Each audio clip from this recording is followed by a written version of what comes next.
Viongozi wa Yanga na wachezaji kiujumla wamejitahidi kwenye lile kundi mpaka sasa hivi wameongoza, wamepata pointi 5 ambao wanalingana na FAR Rabat.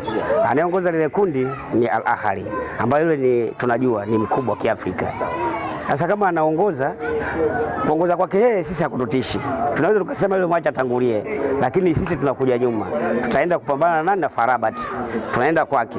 Timu inaondoka siku ya Jumangapi? Jumatano, Jumanne. Inaondoka inaenda kule. Inaenda Morocco kwenda kupambania kuipata pointi 1 au kushinda kupata pointi 3 kabisa. Maana tofauti na hapo, Yanga safari yake inaweza kawa ngumu. Lakini akishafanikiwa kuipata sare au kushinda moja kwa moja kutokana na kanuni zetu zilizokuwepo Afrika, Yanga anaweza kanufaika kwa mchezo aliyecheza hapa awali na kumfunga goli moja FAR Rabat.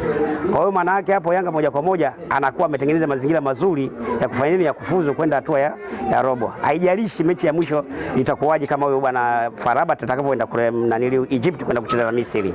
Sababu akienda kule hata akishinda na Yanga akija kuja kumalizia hapa mechi yake na wale JS Kabile akapata matokeo, maana yake Yanga anakuwa ameenda moja kwa moja. Endapo atapata sare Morocco au atashinda, lakini sio kufungwa. Na kama atafungwa asifungwe zaidi ya goli 2.